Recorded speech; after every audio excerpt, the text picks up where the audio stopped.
तुझे इतना पता होना चाहिए, तेरी अम्मा की जब सरकार थी उस समय मंडल कमीशन को लागू नहीं किया। मंडल कमीशन 1990 में लागू हुआ। मुस्लिम भाइयों का सबसे ज्यादा अगर खेल किया है तो कांग्रेस ने किया है। ठीक है, इनके चमचों ने बोल दिया आज आंख मार देना, मोदी को गले लगा लेना। ये आंख मार देते हैं, गले लगा चले जाते हैं। क्या कांग्रेस पार्टी के अंदर प्रधानमंत्री का उम्मीदवार राहुल गांधी की बराबर कोई भी योग्य आदमी नहीं है? आंख मारने वाला हवा में चुम्बन मार गया, आंख मारने वाला हवा में चुम्बन मार गया और राजतंत्र के सजादे से लोकतंत्र हार गया। सारी बात ही खत्म कर देता हूँ। राहुल गांधी की 4 विशेषता बता दें। राहुल गांधी प्रधानमंत्री बनने लायक। राहुल गांधी की 4 प्रधानमंत्री बनने लायक। भाई साहब मैं एक सेकंड आ रहा हूँ, मैं आपके पास आ रहा हूँ। हमें 4 बातें अच्छा लगता है, हमारा ट्रांसपोर्ट हमारा काम अच्छा चलता है। राहुल गांधी की सरकार होती है तो हमें कोई विशेष, अगर आपको 3 हमारा काम सबसे बेहतर चलता है। उसकी सरकार थी कब?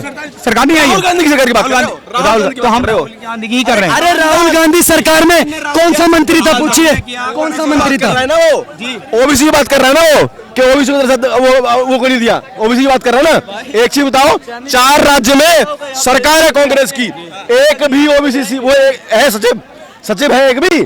उसको ज्ञान तो है नहीं, कुछ ही बोलना। और जो वो बोल रहा है, पप्पू बोल रहा है, वही तुम बोल दो। आगे मेरे भाई मेरी बात सुन लो, मेरे भाई सुन लो। आप मुस्लिम भाई हो, ठीक है, सुन लो। अरे सुन लो मेरे भाई, आपको पहले पता चला? मैं पूछा, आपने पूछा मुझसे नहीं। सुन तो लो यार, सुन तो लो। मुस्लिम भाइयों का सबसे ज्यादा तुष्टीकरण बोर्ड अगर कांग्रेस तो हम मुस्लिम हैं। नहीं। अरे यार सुन ले, इधर सुन ले। देखो, मुस्लिम भाइयों का सबसे ज्यादा अगर खेल किया है तो कांग्रेस ने किया है। ठीक है, कांग्रेस ने किया है। मेरा विनती है उनसे, आप 56 साल तक एक खानदान से राज करा रहे हो, आपने पूरा सपोर्ट किया उनको। मोदी आपको सारी योजनाएं दे रहा है, मोदी आपके लिए सब कुछ कर रहा है। एक बार उसके लिए सपोर्ट करके देखो आप, ठीक है, तब आपको मालूम पड़ेगा मोदी क्या कर रहा है। मोदी आप सपोर्ट नहीं कर रहे हो उनको, तब भी मोदी सारी योजना दे रहा है आपको। जनाब का यही कहना था कि 2024 में जिस तरीके से सिर्फ धर्म के मुद्दे उठाए जा रहे हैं, महंगाई बेरोजगारी के नहीं उठाए जा रहे, सिर्फ यही उनका पॉइंट था। कौन उठा रहा है धर्म के मुद्दे? किसने उठाए? अल्पसंख्यक खतरे में कौन बोल रहा है? मोदी बोल रहा है। ओबीसी को दर्जा, ओबीसी को आरक्षण क्यों नहीं दिया? सचिव क्यों नहीं है? कौन बोल रहा है?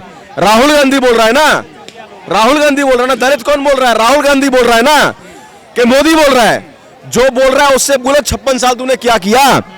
तू ओबीसी का बहुत बड़ा पक्षकार बन रहा है कि अभी तक इसमें सचिव की संख्या इतनी क्यों नहीं है जी? अरे उसको पूछो, बेवकूफ आदमी, तू एमफिल है, तुझे इतना पता होना चाहिए, तेरी अम्मा की जब सरकार थी उस समय मंडल कमीशन को लागू नहीं किया। मंडल कमीशन 1990 में लागू हुआ। 1990 से 2023 तक सचिव के स्तर तक आने के लिए एक आईएएस ऑफिसर को 30 साल का टाइम लगता है प्रभु, 30 साल का टाइम। इस बेवकूफ को कुछ मालूम ही नहीं है, इस गधे को कुछ मालूम ही नहीं है, ऐसे ही बोल देता है, कुछ भी बोल देता है। अब चालू हो रखे, दलित पे नहीं हुआ, ओबीसी पे नहीं हुआ, अल्पसंख्यक पे नहीं हुआ। अरे भाई मेरे, 56 साल तक तुमने इस देश को एक चाबी से चलाया है, एक खानदान ने। तुमने क्यों नहीं कुछ किया? इतने ही बड़े ठेकेदार अगर तुम हो तो क्यों कुछ नहीं किया तुमने?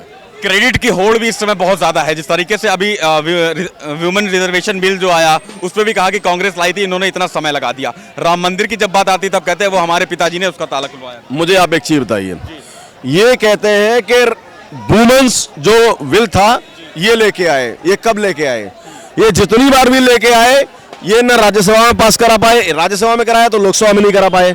मतलब कहने का ये पारित नहीं करा पाए। ठीक है, अब एक विशेष सत्र में सिर्फ 5 दिन का टाइम मिलता है।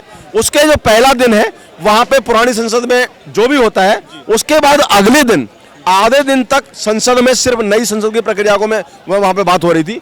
उसके बाद 1.5 दिन के अंदर उस आदमी ने, नरेंद्र मोदी साहब प्रधानमंत्री जी ने 1.5 दिन में राज्यसभा और लोकसभा दोनों में विधेयक पारित करा दिया। ठीक है, लोगों ने विरोध भी किया। 2 लोग, वो छोड़ दीजिए, ओबीसी साहब ने किया। और ओबीसी साहब का तर्क था कि इसमें अल्पसंख्यक को क्यों नहीं वो दिया जा रहा है। आप मुझे एक चीज बताइए, अल्पसंख्यक क्या महिलाएं अलग होती हैं क्या? महिला तो महिला होती है, महिला मुसलमान भी होगी। आप टिकट दीजिए ना, अगर जीत के आएगी तो आएगी ना संसद में। ओबीसी की बात कर रहे थे, दलित की बात कर रहे थे। इनको ये मालूम होना चाहिए कि जो संसद में रिजर्वेशन है 33% का, ठीक है, जो ओबीसी के लिए है, जिसका भी है 28% जो भी है, उसमें 33% वुमेन्स को मिलेगा। इनको ज्ञान ही नहीं है, कुछ पता ही नहीं है इनको। इनके चमचों ने जो इनको लिख के दे दिया वो ये बोल देते हैं। इनके चमचों ने बोल दिया आज आंख मार देना, मोदी को गले लगा लेना, ये आंख मार देते हैं, गले लगा के चले जाते हैं। ये हवा में चुम्बन मार जाते हैं। आंख मारने वाला हवा में चुम्बन मार गया, आंख मारने वाला हवा में चुम्बन मार गया, और राजतंत्र के सजादे से लोकतंत्र हार गया। ठीक है, इसकी चमचागिरी से लोगों को फुर्सत ही नहीं है। हम एक परिवार की, मेरा बस ये मानना, मेरा ये पूछना है, जितने भी कांग्रेस को सपोर्ट करते हैं, मैं भी, मेरा परिवार भी कांग्रेस को सपोर्ट करता था।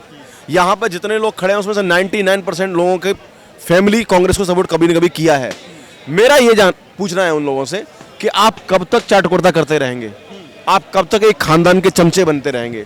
क्या कांग्रेस पार्टी के अंदर प्रधानमंत्री का उम्मीदवार राहुल गांधी की बराबर कोई भी योग्य आदमी नहीं है? मल्लिकार्जुन खड़गे साहब, जयराम रमेश, शशि थरूर, केसी वेणुगोपाल, कितने कितने लोग हैं आपके पास। क्या एक खानदान में ही एक प्रधानमंत्री पद का उम्मीदवार पैदा होता है?